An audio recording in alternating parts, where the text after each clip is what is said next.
भैया जिंदाबाद जिंदाबाद जिंदाबाद भैया जिंदाबाद जिंदाबाद जिंदाबाद। बिहार विधानसभा चुनाव 2025 से पहले जदयू ने एक बड़ा दांव खेला है। चकाई विधानसभा क्षेत्र से वर्तमान विधायक और बिहार सरकार के मंत्री सुमित कुमार सिंह को पहली बार जदयू का सिंबल मिला है। सिंबल मिलने के बाद जमुई पहुंचे सुमित सिंह का कार्यकर्ताओं ने जोरदार स्वागत किया। नमस्कार, ब्रेकिंग न्यूज में आपका स्वागत है। मीडिया से बातचीत करते हुए सुमित सिंह ने सबसे पहले बिहार और चकाई की जनता को प्रणाम किया। उन्होंने खुद को सबसे युवा नेता बताते हुए कहा कि 2020 के चुनाव में जब उन्होंने निर्दलीय जीत हासिल की थी, तब भी उन्हें मुख्यमंत्री नीतीश कुमार का पूरा भरोसा प्राप्त था। उन्होंने भावुक होकर कहा, 3 मंत्रिमंडल में चकाई का बेटा शामिल रहा है। यह हमारे नेता के विश्वास का प्रतीक है। चकाई विधानसभा की जनता और पूरे बिहार की जनता को मैं अपना प्रणाम कहता हूँ कि मैं सबसे युवा मंत्री अपने नीतीश जी के मंत्रिमंडल में रहा। और फिर से कि इस बार नहीं, आप ये गौर कीजिएगा कि 2020 में जब मैं चुनाव जीता था, तब से मेरे नेता का भरोसा मेरे ऊपर था। और तब से आप एक बार नहीं, 2 बार नहीं, 3 मंत्रिमंडल का शपथ ग्रहण हुआ। और उस तीनों मंत्रिमंडल के शपथ ग्रहण में जमुई का बेटा, चकाई का लाल उनके मंत्रिमंडल में शामिल रहा। और इस बार भी मैं तो शुरू से ही आप लोगों को कहता था कि कोई दिग्भ्रमित करते हो तो उस पर नहीं जाना है। हमारे नेता का भरोसा हम पर है। हमने पहले ही कहा कि बिहार में नीतीश, जमुई में सुमित, चकाई में सुमित। कब है नॉमिनेशन आपका? 18 तारीख को है। आप लोग सादर आमंत्रित हैं। मंत्री सुमित सिंह ने घोषणा की कि वे 18 अक्टूबर को नामांकन दाखिल कराने जा रहे हैं और उन्होंने जमुई व चकाई की जनता को इस अवसर पर आमंत्रित किया है। उन्होंने विश्वास जताया कि इस बार उनकी जीत प्रचंड होगी। उन्होंने कहा, हम लोग मजबूती से जीत रहे हैं। हमारी सरकार बिहार में बन रही है। 2025 में फिर से नीतीश कुमार मुख्यमंत्री बनेंगे और हम 225 सीटें जीतेंगे। सुमित सिंह ने अपने राजनीतिक सफर का एक दिलचस्प पहलू भी साझा किया। उन्होंने बताया कि अब तक वे निर्दलीय चुनाव लड़ते रहे हैं और यह पहली बार है जब उन्हें किसी पार्टी का सिंबल मिला है। इस अनुभव को वो शब्दों में बयान नहीं कर सकते और कहा कि 14 नवंबर के बाद जनता खुद ही देखेगी। इस बार सिंबल से आ रहे हो तो कितना मतों से इस बार आगे चलेंगे? देखिए, पहली बार अनुभव होगा, अभी हम कुछ बता नहीं सकते हैं। आज तो सिंबल मिला है हमको, अभी तक बिना सिंबल के, इसलिए पहला बार अनुभव होगा कि सिंबल से लड़ने का क्या मतलब होता है। इसलिए अब लड़ने के बाद हम आपको अनुभव बता पाएंगे 14 तारीख के बाद। उन्होंने बताया कि वे एक धार्मिक व्यक्ति हैं और पूजा के दौरान ही उन्हें राष्ट्रीय कार्यकारिणी अध्यक्ष का फोन आया था कि वे चुनाव की तैयारी करें।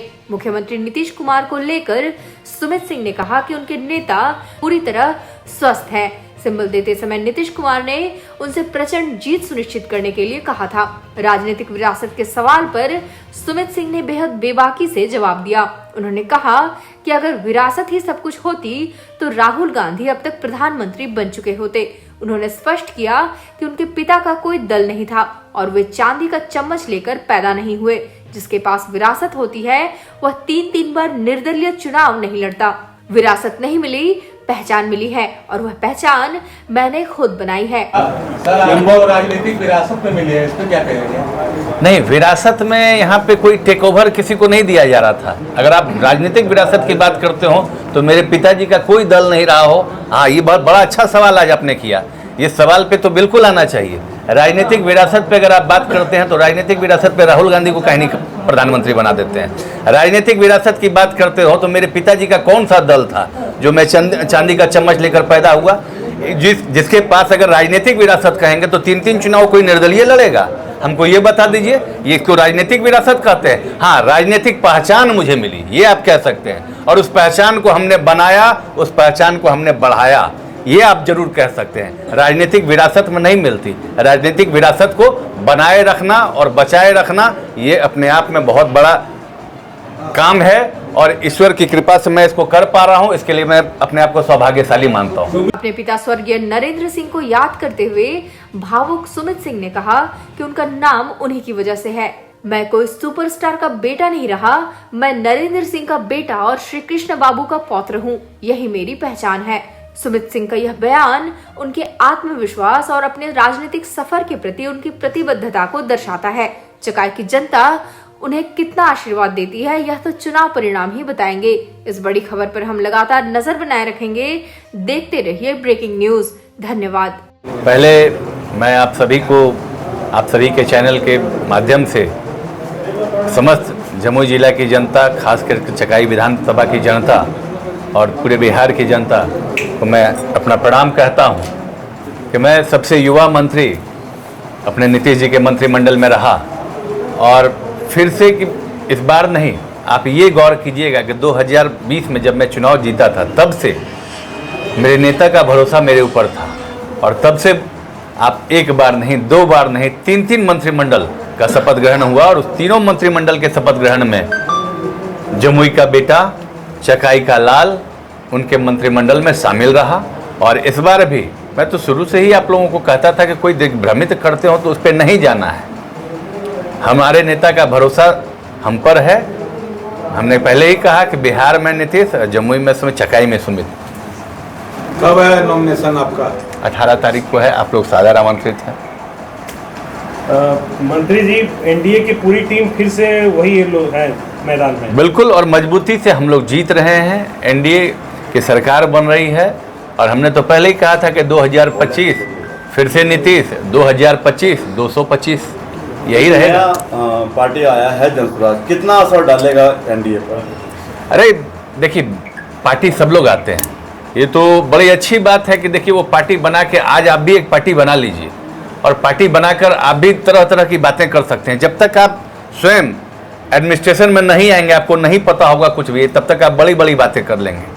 हमने पहले भी कहा है कि दिल्ली में भी एक सरकार आई थी, बड़ी बड़ी बातें करती थी, और जब तक सरकार में ना हो, विपक्ष में रहकर बोलना बड़ा आसान है, जब करना पड़ेगा तब समझ में आता है।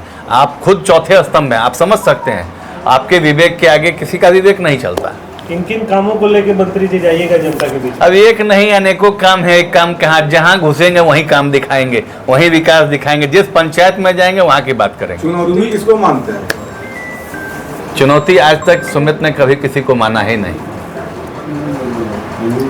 इस बार सिंबल से आ रहे हो तो कितना मतों से इस बार आगे चलेंगे? देखिए, पहली बार अनुभव होगा, अभी हम कुछ बता नहीं सकते हैं। आज तो सिंबल मिला है हमको, अभी तक बिना सिंबल के, इसलिए पहला बार अनुभव होगा कि सिंबल से लड़ने का क्या मतलब होता है।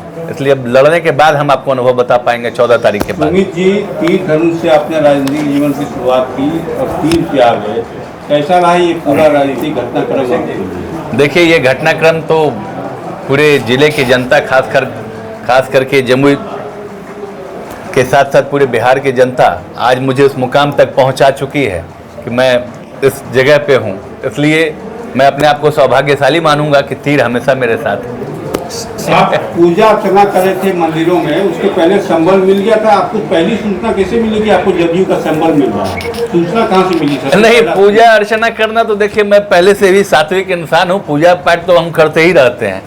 पूजा करने के लिए हम बढ़े तब तक हमको फ़ोन आ गया हमारे राष्ट्रीय कार्यकारी अध्यक्ष जी का कि सुमित जी तैयारी कर लीजिए, आपको चुनाव लड़ना है। ये जिस दिन मैं पूजा करने जा रहा था उसी दिन की बात है। तो लोग कहते हैं, विपक्ष लोग कहते हैं कि अगर नीतीश कुमार अचेतावस्था में है, अगर अचेतावस्था में रहते तो सुमित सिंह को टिकट नहीं मिलता। देखिए, अब लोग क्या से क्या कहते हैं। ये वही नीतीश कुमार हैं जो 44 डिग्री टेम्परेचर से लेकर -4 डिग्री के टेम्परेचर में भी पूरे बिहार का भ्रमण करते हैं। इसलिए बोलने वाले को बोलने दीजिए, काम करने वाला इंसान काम कर रहा है। अभी सीट शेयरिंग पर पूरा चल रहा है बवाल के नीतीश जी जो है पूरा गर्म है, नाखुश दिख रहे हैं, इस तरह की चर्चा पूरा चल रहा है। क्या कहना चाहते हैं? नहीं, ये आपको किसने बताई? ये सूत्र कौन थे आपके? हमको खाली ये बताइए।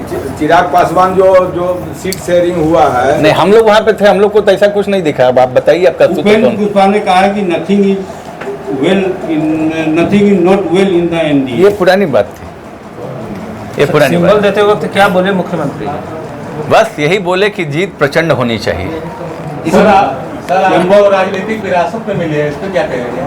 नहीं, विरासत में यहाँ पे कोई टेक ओवर किसी को नहीं दिया जा रहा था। अगर आप राजनीतिक विरासत की बात करते हो तो मेरे पिताजी का कोई दल नहीं रहा हो। हाँ, ये बहुत बड़ा अच्छा सवाल आज आपने किया। ये सवाल पे तो बिल्कुल आना चाहिए।